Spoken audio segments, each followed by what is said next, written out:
Japan ने America के Pearl Harbor पर हमला कर दिया था, जिसके बाद उस समय का मिशन था कि अपने प्लेन को भेजकर जापानीज पनडुब्बी को ढूंढकर उन्हें खत्म करे। और इसीलिए आज एक यूएस प्लेन अपने मिशन पर जा रहा है, लेकिन प्लेन के अंदर बैठी 3 लोगों के लिए मुसीबतें बढ़ती जा रही है, क्योंकि पायलट हेराल्ड को पता चलता है कि उनके प्लेन का फ्यूल खत्म होने वाला है। इसलिए वो अपने पीछे बैठे बॉम्बेडियर टोनी से पूछता है कि क्या हमें सारे हथियारों को नीचे फेंक देना चाहिए, जिससे ये प्लेन का थोड़ा वजन कम हो जाए। तो वो उसके फैसले में हामी भरता है और इसीलिए वो कुछ बम को बिना ऑन करे ही उन्हें नीचे फेंकते थे। इसके बाद वो अपने पीछे बैठे जेन नाम के रेडियो ऑपरेटर से पूछते हैं कि क्या किसी से कनेक्शन हुआ, लेकिन वो बताता है कि लड़ाई में हमारा एंटीना खराब हो गया, जिस वजह से किसी से भी संपर्क कर पाना मुश्किल है। हालांकि वो कोडिंग के जरिए भी मैसेज देने की कोशिश करता है, लेकिन तरीका भी काम नहीं आता।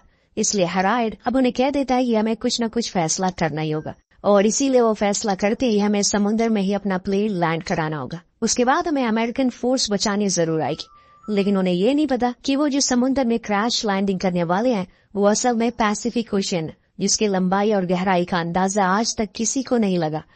लेकिन तीनों ने फैसला कर लिया है, क्योंकि फ्यूल खत्म हो चुका है और दोनों ही इंजन बंद हो चुके हैं। इसलिए अगले ही पल इनका प्लेन पानी में लैंड हो जाता है। अब यहाँ हेराल्ड तो बाहर आ जाता है, लेकिन उसके दोनों साथी अभी भी प्लेन में ही फंसे हुए थे। यहाँ हेराल्ड ऊपर आ जाता है, पर वहाँ प्लेन जितनी तेजी से नीचे जा रहा था, दोनों की धड़कनें उतनी ही तेजी से बढ़ती जा रही थी। लेकिन तभी उनकी बेल्ट खुल और इतने में वो तीनों ऊपर आ जाते हैं। ऊपर दोस्तों, हेराल्ड ने प्लेन से निकाले हुए लाइफ बोट को खोल लिया था। फिर वो तीनों उस रात उसी बोट में गुजारते हैं। जब अगली सुबह होती है तो इनके सामने होता है आता समुद्र, दूर दूर तक कोई नहीं था। बस थे तो ये 3 लोग, लेकिन अब आगे जाकर कुछ ऐसी सर्वाइवल चीजें आएंगी जो शायद आपने किसी और कहानी में नहीं देखी होगी। क्या ये लोग सच में समुद्र में खुद को जीवित रख पाएंगे, ये सब हमें थोड़ी देर में पता चलेगा। अब पहले दिन की शुरुआत होती है और ये तीनों एक साथ ही बोट में जैसे तैसे खुद को एडजस्ट करते, लेकिन उनके पास अब ना तो पीने का पानी है और ना ही खाने को खाना।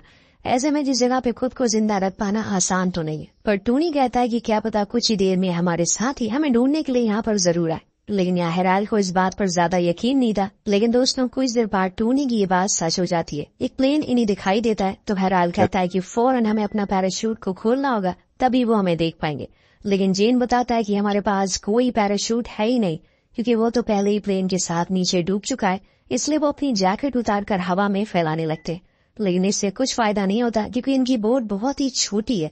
अगर इनके पास फेयर होती तो शायद वो इसके साथ इन्हें देख पाते, पर आज ये पूरी तरह से खाली है। जितना भी सामान इनके पास था सब कुछ प्लेन के साथ समुद्र की गहराई में जा चुका है, और उसमें इनके खाने पीने का भी सामान था। साथ में कई सारे सेफ्टी टूल भी थे। या हेराल्ड सभी को कहता है कि वो लोग हमें ही ढूंढने के लिए आए थे, लेकिन अब उन्हें पता चल चुका है कि हम लोग जिंदा नहीं रहे, इसलिए वो दोबारा अब नहीं आने वाले। और अब वो लोग यहाँ पर फंस चुके हैं, उन्हें खुद ही कुछ करना होगा। इसलिए वो अपने जूनियर से कहता है कि हमें अपने सामानों को कम करना होगा, क्योंकि इस बोट में जगह बहुत कम है। इसलिए वो लोग अपने शूज को उतार देते हैं और पानी में फेंक देते हैं। लेकिन हेराल्ड ऐसा नहीं करता। जब इसके पीछे की वजह वो दोनों से पूछते हैं तो वो बताता है कि अगर हमें कोई आइलैंड मिल गया तो हमें उस जमीन पर जूतों के साथ चलना होगा ताकि वो मदद ला सके, इसलिए मैंने ऐसा किया।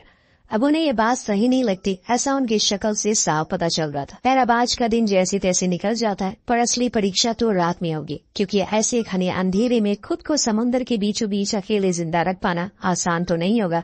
इन्होंने सुबह से कुछ खाया पिया भी नहीं है। तभी हेराल्ड उनसे कहता है कि क्या तुम्हें पानी पीना है। अब वो दोनों हैरानी से उसकी ओर देखते हैं कि इसके पास पानी कहाँ से है। तो दरअसल वो अपने शूज में अपनी यूरिन को बाहर निकाल कर पी रहा था, क्योंकि उसे अच्छे से पता था कि अगर उसने ये वेस्ट किया तो प्यास की वजह से उसकी मौत हो जाएगी। अब सुबह होती है और हेराल्ड उन्हें सच बता देता है कि हम लोग यहाँ पर फंस चुके हैं, और ऐसे में खुद को जिंदा रखने के लिए वो सब करना होगा जो आज तक किसी ने नहीं किया। हेराल्ड एक शानदार पायलट है, इसलिए उसे डायरेक्शन के बारे में काफी अच्छी जानकारी है। वो उन्हें बताता है कि यहाँ से 900 मील हवाई आइलैंड दूर है और हमारे पीछे साउथ अमेरिका है, जिसकी दूरी है 3000 मील। इसलिए हमें हवाई की ओर जाना होगा और वहाँ पहुँचने के लिए हमें कम से कम 1 हफ्ते का समय लगेगा। तो टोनी कहता है कि ये कैसे मुमकिन है, ऐसे 1 हफ्ते में हम लोग तो भूख और प्यास की वजह से मर जाएंगे। पर जेन उन्हें समझाता है कि हम लोग पानी में और यहाँ मछलियाँ हैं जिसे पकड़कर खुद की भूख हम मिटा सकते हैं। इसलिए वो अपने पास जितने भी सामान होते हैं उन्हें इकट्ठा करके और फिर उनसे एक ट्रैप बनाते हैं, उसे पानी में फेंक देते हैं। कुछ ही समय के बाद उनके ट्रैप में एक मछली फंस जाती है, लेकिन जब वो उसे ऊपर खींचते हैं तो उसमें लगा हुआ ट्रैप भी गायब हो जाता है। पर इन्हें ये याद रखना चाहिए कि ये किसी नदी के ऊपर नहीं है, बल्कि पैसिफिक ओशियन के ऊपर है, जहाँ कुछ ऐसे जीव घूम रहे हैं जिनकी भूख इंसानों को खाकर भी खत्म नहीं होती।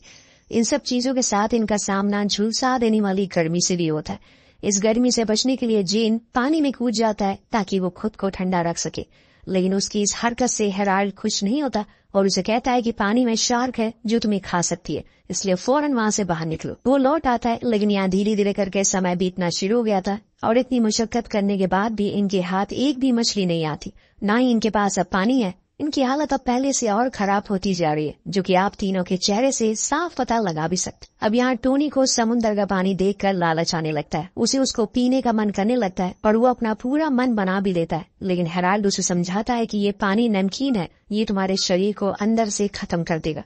पर यहाँ टोनी की भी क्या गलती है, ये हालात ही कुछ ऐसे बन चुके हैं, उसे प्यास बर्दाश्त ही नहीं हो रही है। उसे अब कुछ भी समझ नहीं आना कि आखिर करा तो करा क्या जाए। यहाँ हेराल्ड उसे कहता है कि ये जो कुछ भी हो रहा है ये सब मेरी गलती है, क्योंकि मैंने उस जमीन के ऊपर से जहाज को उड़ाया था और फिर हम रास्ता भी भूल गए, जिसकी वजह से फ्यूल खत्म हो गया। पर जेन कहता है कि इसमें हमारी कोई गलती नहीं है, रेडियो कंट्रोल ने हमारे सवालों का कोई जवाब ही नहीं दिया, जिसके कारण आज हम यहाँ पर फंस चुके हैं। उनकी बातों से आप अंदाजा लगा सकते हैं कि तीनों में कितनी अच्छी अंडरस्टैंडिंग है और ऐसी जगह में ऐसे ही सूझबूझ की जरूरत पड़ती है जो इन्हें यहाँ पर जिंदा रखेगी। इसी बीच हेराल्ड को याद आता है कि उसके पास एक पेंसिल है जिसकी मदद से वो एक चार्ट बना सकता, जिससे कि इन्हें आइडिया हो जाएगा कि इस समय पर ये कहाँ पर है। लेकिन उसके पास कोई पेपर नहीं है और इसीलिए वो उस बोर्ड पर ही मैप बनाता है और अपने उस साथ लाए बैग में से एक कंपास को बाहर निकालता है। उसे ये पता चलता है कि ये समय हवाई से 700 मील दूरी पर है, लेकिन इन्हें वहाँ तक पहुँचने के लिए हवा के साथ आगे बढ़ना होगा, तभी ये जल्दी वहाँ तक पहुँच सकेंगे, जिसके लिए इन्हें एक लंगर बनाना होगा। जिसकी तैयारी में ये तीनों लग जाते हैं और इन्हें एक आइडिया आता है। वो अपनी लाइफ जैकेट को फाड़ कर उसे एक लंगर बना लेते हैं और फिर उसे पानी में डाल देते हैं, जिसके बाद जैसे ही उसका संपर्क हवा और पानी से होता है, वो अपने आप ही इनकी बोट को आगे की ओर ढकेलना शुरू कर देता है। लेकिन ये चीज तभी तक कारगर है जब तक किसी शार्क की नजर इनके लंगर पर ना पड़े। जैसे ही शार्क ने देखा तो वो लंगर बेकार हो जाएगा और खतरा बढ़ जाएगा, जो हर एक आम आदमी करता है, यानी कि गॉड से प्रे करना, क्योंकि उन्होंने अपनी पूरी ताकत लगा दी थी।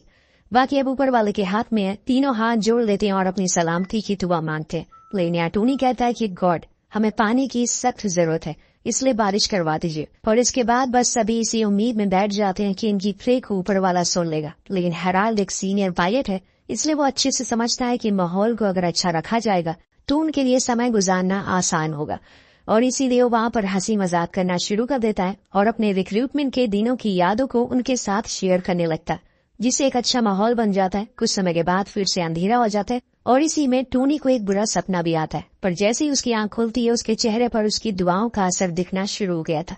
जी हाँ दोस्तों, बारिश होने लग गई थी। तीनों ये देखकर बहुत ही खुश थे, क्योंकि उनके लिए ये पानी किसी अमृत से कम नहीं है और ये किसी अनमोल समय जैसा वक्त है जिसे ये कभी भी भूल नहीं पाएंगे। तीनों ये बारिश को खूब एंजॉय करते हैं और पानी भी पी लेते हैं। अब हर अंधेरे के बाद उजाला भी आता है, जो इनके लिए मुसीबत बनकर आता है, क्योंकि जेन बहुत ही दिनों से कोशिश कर रहा है कि कोई मछली को पकड़ सके, क्योंकि सिर्फ पानी से प्यास बुझ सकती है, भूख नहीं, और इसीलिए वो अपनी कोशिश में लगा हुआ है मछली पकड़ने में। पर हेराल्ड कहता है कि तुम अपना समय बर्बाद कर रहे हो, क्योंकि तुमसे ये तो होने वाला नहीं है। तो जेन जवाब देते हुए कहता है कि मैं एक अमेरिकन हूँ और हमारे अमेरिका में जो काम असंभव होता है हम उसे ही संभव कर देते हैं। ये कहकर वो अपनी जेब से चाकू निकाल लेता है और उसे देखकर हेराल्ड फौरन चाकू को अंदर रखने को कहता है, क्योंकि अगर उस चाकू से हल्की सी भी खरोच उनकी बोट पर लग गई तो वो लोग अपनी बोट को खो देंगे। लेकिन वो नहीं सुनता और पानी में उसको मारने लगता है। तभी वो जाकर किसी चीज में अटक जाता है। उसे लगता है कि उसने गलती कर दी, क्योंकि ये बोट भी हो सकती है। अब हेराल्ड तुरंत उसके पास आता है और उसे चाकू वहीं लगे रहने को बोलता है। लेकिन कुछ ही देर बाद जेन को पता चलता है कि ये असल में शार्क का बच्चा है और आज उनकी लॉटरी लग गई है, जिससे वो खींच कर बाहर निकालते हैं और उसे बीच से काटते हैं। दोस्तों, यहाँ तकरीबन 13 दिनों बाद आज इन्हें खाना मिला है और वो उस शार्क के बच्चे को कच्चा ही खाना शुरू कर देते, जिससे इन्हें थोड़ी सी एनर्जी मिलती है और इनके अंदर एक हौसला भी बढ़ता है। खाने के बाद हेराल्ड बताता है कि जब मैं यहाँ से घर वापस जाऊंगा तो मेरी वाइफ मुझे बहुत डांटेगी, क्योंकि मैंने अपनी बेटी का जन्मदिन मिस कर दिया। तो वहीं जेन कहता है कि मेरी शादी तो हुई नहीं है, लेकिन मैं एक लड़की से प्यार जरूर करता हूँ और उससे जल्द ही शादी करने वाला हूँ। पर टोनी इन सभी के बीच में कुछ नहीं बोलता, क्योंकि उससे प्यार करने वाला कोई नहीं है, वो बिल्कुल अकेला है। अब जेन उसे मायूस देखकर कहता है कि कोई बात नहीं, जब तुम घर जाना तो मेरी बहन को डेट कर लेना, तुम एक अच्छे इंसान हो और उसे किसी अच्छी लड़की की तलाश है। ये तीनों बात कर ही रहते हैं कि तभी इन्हें कुछ हलचल सुनाई देती है और ये खतरे की घंटी थी, क्योंकि इनकी बोट के नीचे शार्क आ चुकी थी। उसे मरे हुए शार्क के खून को स्मेल कर लिया था ये तीनों चौकन्ना हो जाते हैं पर वो उन्हें कुछ नहीं करती और कुछ ही समय बाद वहाँ से चुपचाप चली जाती है। शायद आज इनकी किस्मत अच्छी थी, लेकिन ऐसा बार बार नहीं होने वाला है। और यही बात हेराल्ड उन्हें बताता कि ये पैसिफिक ओशियन है, यहाँ पर दुनिया के कुछ सबसे बड़े समुद्री जीव पाए जाते हैं जिनसे हमें बचकर रहना है। अब धीरे धीरे करके फिर से एक बार समय बीतना शुरू हो जाता है, जिसके साथ इनकी फिर से वही हालत हो जाती है जो कुछ दिनों पहले थी, क्योंकि इनके पास एक बार फिर खाना खत्म हो चुका था और अब ये किसी भी मछली को पकड़ने के लिए थोड़ा सोचेंगे, क्योंकि ऐसा करने में वो शायद फिर से दोबारा इनके पास आ सकती है। तभी जेन को कुछ दिखाई देता है, शायद वो कोई आइलैंड हो सकता है, लेकिन जब टूनी देखता है तो उसे वहाँ पर कुछ भी दिखाई नहीं देता। अब ये लोग पिछले एक हफ्ते से भूखे प्यासे हैं, तो आपको ऐसी चीजें दिखना शुरू हो जाती है। अब ये तीनों पिछले एक हफ्ते से भूखे प्यासे और इन्हें ऐसी चीजें दिखना शुरू हो जाती है जो रियलिटी में एग्जिस्ट करती नहीं। अब यहाँ पर जेन अपना आपा खोना शुरू कर देता है। वो टूनी से उसकी बंदूक मांगता है, पर वो क्यों मांग रहा है ये टूनी को पता नहीं है। शायद वो खुद को मारना चाहता हो, लेकिन वो उसे इतना जरूर कहता है कि चुप रहना। जिसके बाद वो हेराल्ड के साइड में बैठे एक पंछी को देखता है और वो उसी बंदूक से उसे शूट कर देता है। वो चिड़िया दूर जाकर गिरती है, वह यहाँ उसका खून हेराल्ड के मुंह पर गिर जाता है, जिससे कि उसकी आंख खुल जाती है। वो फौरन जाकर उस चिड़िया को पानी से लाने लगता है, लेकिन इतनी देर में इन दोनों की नजर दूर से आ रही एक शार्क पर पड़ती है। तो हेराल्ड को और तेजी से ऊपर आने को कहते हैं। समय रहते ये कैसी भी करके ऊपर चढ़ जाता है और वो शार्क इनकी राफ्ट के नीचे से गुजर जाती है। और ये दूसरी बार था जब इनकी जान बची थी। अब 15 दिनों के बाद एक बार फिर इनके हाथ में कुछ खाने को लगा था। ये अपना पेट भरते, पर यहाँ तीनों का मानसिक संतुलन बिगड़ने लग गया था। इतने दिन पानी में ऐसे रहकर ये बात टोनी जानता था कि ऐसी हालत में खुद को काबू रख पाना आसान नहीं है, इसलिए वो उस बंदूक की बची हुई सारी गोलियों को पानी में फेंक देता है ताकि कोई किसी दूसरे को नुकसान ना पहुंचाए और ना ही खुद को। अगले दिन जब हेराल्ड सोकर उठता है तो देखता है कि दोनों में से कोई भी अपनी ड्यूटी पर नहीं है जो उन्हें दी गई थी, और कहता है कि तुमने मेरे ऑर्डर फॉलो क्यों नहीं करे। तो वो कहता है कि यहाँ पर ऐसा देखने वाला कोई नहीं है और हमें एक हफ्ते से ऊपर हो चुका है और अब हमें यहाँ कोई आइलैंड भी नहीं दिख रहा है। तुमने जो वो मैप बनाया था वो सही था या फिर गलत था? तो हेराल्ड कहता है कि मेरे दिमाग में उसकी एक प्रैक्टिकल इमेज थी, यानी कि दोस्तों वो पूरी तरह से कॉन्फिडेंट नहीं था। असल में वो लोग कहाँ पर है? अब ये सुनकर उसके दोनों साथी बहुत गुस्सा हो जाते हैं और हेराल्ड से कह देते हैं कि ये जो कुछ भी हो रहा है तुम्हारी वजह से हो रहा है, क्योंकि तुमने हमारे प्लेन को आउट ऑफ रेंज लेकर चले गए, जिसकी वजह से हमारा फ्यूल खत्म हो गया और हम यहाँ पर पानी में लैंड कर गए। हेराल्ड जानता है कि ये गलती उसकी है, इसलिए वो अपनी गलती मान लेता है और सच कह देता है कि उसकी कुछ देर के लिए आंख लग गई थी और जब वो उठा तो बहुत दूर आ चुका था। वहाँ से वापस रेंज में जाने के लिए उनके पास पर्याप्त मात्रा में फ्यूल नहीं था और वो उन दोनों से रोते हुए माफी मांगता है। अब जो कुछ भी हुआ उन्हें भूल कर आगे बढ़ना होगा। अब जेन उस मैप को देखता है जो हेराल्ड ने उस लाइफ जैकेट पर बनाया था, जिससे वो हेराल्ड को देता है और कहता है कि ये हमारी आखिरी उम्मीद है। लेकिन यहाँ हेराल्ड को एक आइडिया आता है। वो अपने शूज को फाड़ देता है और फिर उसके सोल को एक चप्पू की तरह इस्तेमाल करता है और फिर वो लोग अपनी बोट को आगे बढ़ाना शुरू करते। यहाँ पे हेराल्ड सभी से वादा करता है कि जैसे ही वो घर पहुंचेगा वो सभी को एक 5 स्टार होटल में पार्टी देगा। पर यहाँ भी ये सफर लंबा था, क्योंकि एक चप्पू की मदद से समुद्र को पार नहीं किया जा सकता। इन्हें अब पूरे 30 दिन बीत चुके हैं, पर अब ये जिंदा लाश की तरह बन चुके हैं। इन्हें अब कुछ भूलने में भी तकलीफ हो रही है और वो इस कदर कमजोर हो चुके हैं जो इनके शरीर को देखकर आप अंदाजा लगा सकते हैं। लेकिन न जाने अभी कितने दिन इन्हें यहाँ पर गुजारना है और पता नहीं ये सच में घर पहुँच पाएंगे या फिर नहीं। दूसरी रात एक बार फिर से ऊपर वाला इनके ऊपर मेहरबान होता है और बारिश हो जाती है, जिससे इन्हें बहुत फायदा होता है। लेकिन तभी वहाँ पर एक बहुत बड़ा तूफान भी आ जाता है, जिसमें इनकी राफ्ट भी पलट जाती है। और सबसे डराने वाली बात ये थी कि टोनी को तैरना नहीं आता, इसलिए वो लोग उसे ढूंढने लगते हैं। लेकिन उसकी किस्मत अच्छी थी कि वो राफ्ट के दूसरी साइड आ चुका था, जिसके बाद तीनों ही जल्दी से उसमें बैठ जाते हैं और अगली सुबह इनके लिए यहाँ पर 32वीं सुबह होती है। ये पूरी तरह से बेबस हो चुके हैं। इतनी दिनों में जितनी भी चीजें इन्होंने बनाई थी, इकट्ठा करी थी बोट पर, वो सब तूफान में बह चुकी है, जिसमें वो मैप भी था। उधर जेन को टोनी की बहन के विजन आना शुरू हो जाते हैं। जब वो इस बारे में टोनी को बताता है तो वो कहता है कि तुम दोनों बहुत अच्छे कपल बनोगे। लेकिन यहाँ हेराल्ड उन दोनों की बातें सुनकर उनसे माफी मांगता और कहता है कि मुझे नहीं पता कि ये सब इतना बढ़ जाएगा, मैं ऊपर जाकर गॉड को क्या जवाब दूंगा।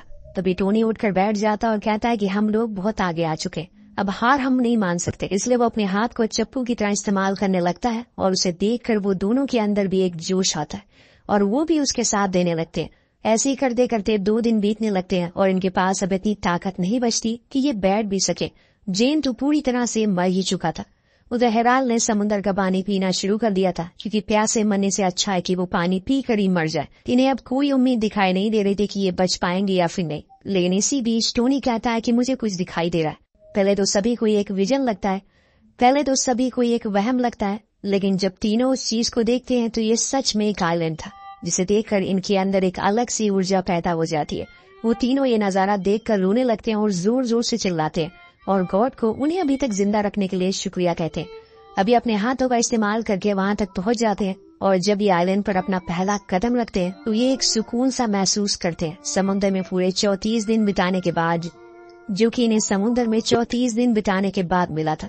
शायद टोनी की होप थी जो इन्हें यहाँ तक ले आई, वरना हेराल्ड ने तो कब का हार मान लिया था। देखते हैं कि दूर एक झोपड़ी है जहाँ पर कुछ लोग हैं जो इनकी मदद कर सकते हैं और कुछ इस तरह से ये लोग जिंदा बच पाते। कहानी के आखिर में हमें बताया जाता है कि इन्होंने पूरा 1 महीना उस समुद्र में गुजार दिया, फिर 20 फरवरी 1942 को जिंदा बच गए। इनकी बहादुरी के लिए सभी को ब्रेवरी अवार्ड से नवाजा गया था। 1946 में जेन ने टोनी की बहन फ्रांसिस से शादी भी कर ली और हेराल्ड ने अपने वादे के मुताबिक इन दोनों को एक बड़े से होटल में पार्टी भी दी। इसके बाद हम इनकी कुछ असली तस्वीरों को भी देखते हैं, जिसके साथ ये कहानी यहीं पर खत्म हो जाती है। वेल दोस्तों, इस कहानी से यही सीख मिलती है कि जितनी भी मुश्किलें आए कभी भी हार मत मानिए। क्या बता अगली सुबह आपके लिए एक नई उम्मीद लेकर आ जाए। आपको कहानी कैसे लगी नीचे कमेंट करके जरूर बताइएगा। इस वीडियो पर एम करते हैं 300 कमेंट का, तो कमेंट जरूर करिएगा। Peace out.